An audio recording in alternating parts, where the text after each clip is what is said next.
We get to part 11 of Federalist number 9. Let me read this paragraph to you, please.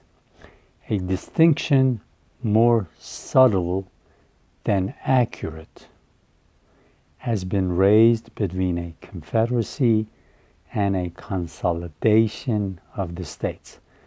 Remember in the last video, part 9,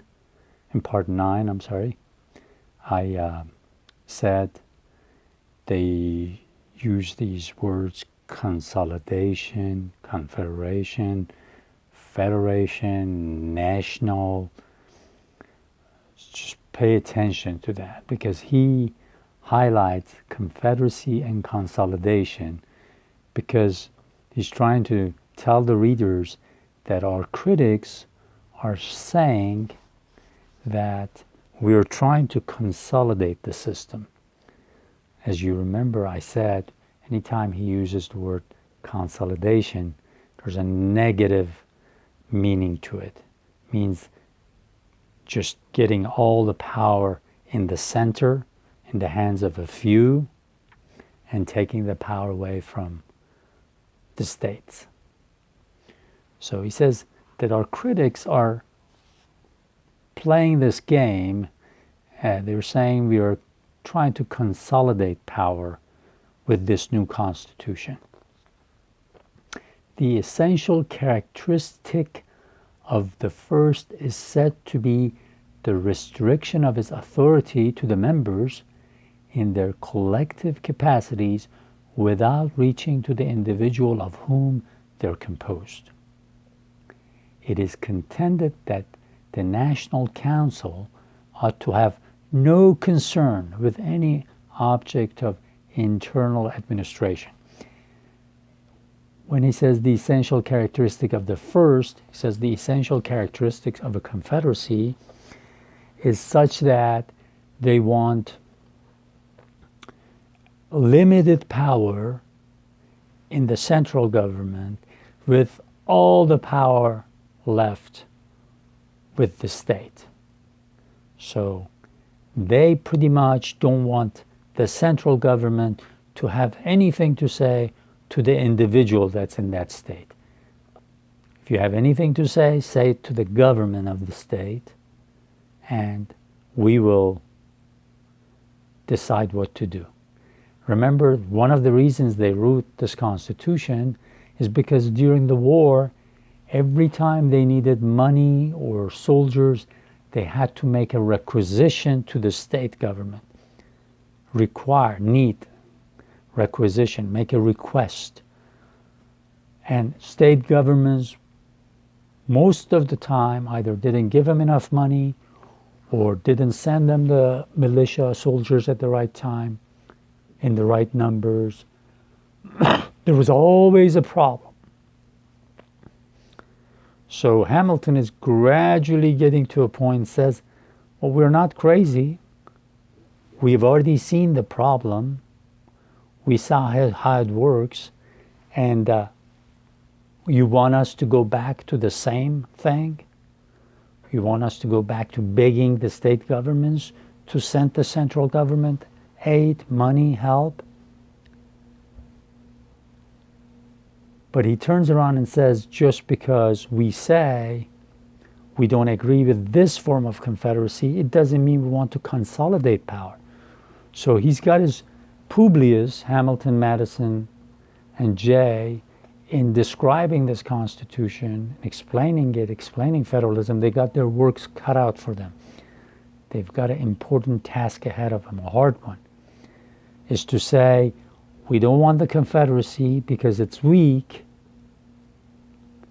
because the central government can do nothing about an individual in the state that's causing trouble, making mistakes, maybe even starting something that will eventually cause a war. So we know this kind of confederacy is not our solution. We want a stronger confederacy where central government has more power. But we're going to prove to you Americans, our readers, that our critics are lying to you or are telling half of the truth. We don't want to consolidate power. And that's why he gave that example of Montesquieu's writing. He said, well, over there they tell you half the truth, so you have to be ready. They're going to tell you half of the truth every time they criticize us, and we have to correct them so that you know. So let me read this some more. Read some more of this. An exact equality of suffrage between the members has also been insisted upon as a leading feature of a Confederate government. They say a Confederate government, regardless of how big, how small the parts are, the states are, they have to have equal vote. That was one of the craziest parts of the first Constitution of the United States. Because the state of Virginia had the same vote, won, as the state of Rhode Island or Delaware, the two smallest states, tiny in land and tiny in population. He said, it's not going to work that way. You cannot make them equal when they're so different in size and population. So he says, they're insisting that we keep that confederacy in place, that all the states have the equal number of votes. He says, no, it's the crazy. These positions are, in the main, arbitrary. They are supported neither by principle nor precedent. He says, we use this equal voting between the states at that time. There's no principle out there, no book out there that says this has to be the rule. These were arbitrary. We just chose it at that time because it worked, because we had the British army in our land. We had to defeat them, so we had to unite, and that was the best we could do. But that's arbitrary. That's not a mathematical principle that you can't change.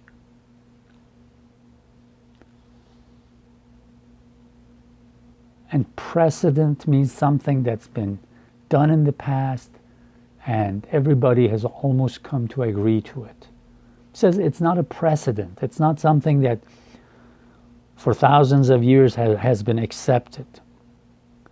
It's just we did it because there was an emergency.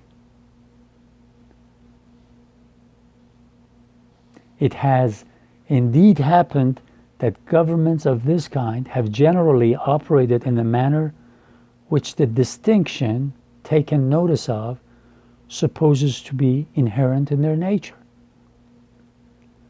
which serve to prove, as far as example will go, that there is no absolute rule on the subject, and it will be clearly shown in the course of this investigation.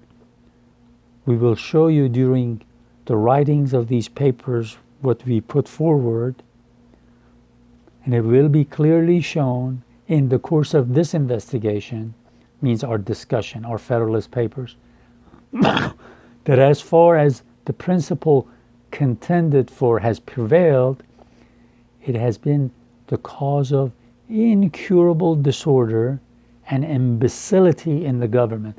I love that word, imbecility. He says, yes, all our critics that say a Confederate government, the parts have to be equal in vote, they have to have the same voice, equal voice. He says, this is crazy. There's no rule. Nowhere has it been said that this should be the absolute rule. We just used it during the war. And he says that same rule, that every state has equal vote, has made our government into an imbecile government. Something that's not worth anything, can't do anything. It's like an incurable disease. You can't cure it. You can't bring it back to health. So that system is broke. That system does not work, does not answer our questions. But you keep on telling half-truths you anti-federalists, because you only tell the readers only part of the problem, or you focus on maybe a minor thing and don't look at the whole picture. So here we see one of the main problems with the Articles of Confederation, the first Constitution of the United States. The 13 states had equal votes, one vote for each state. And that does not make any sense whatsoever. So they write this new Constitution and they explain to people that if you want to continue with the first Constitution, you will have a government that's imbecile, cannot do anything, cannot get any work done, cannot take you to a point where all of the American people will prosper, live in peace, have a greater future, and be thankful we did this. So this is our task. We want to study the federal systems of the world, learn from their mistakes and see what the good points are, and one day apply them to unite. And if anybody tells you we are too different, we are not homogeneous, we are different religions, we are different this and that, don't fall for it. They're closed-minded and dark-hearted, one or both. They might not mean evil, they might just honestly think that, but they're wrong. And it'll take a while to prove them so.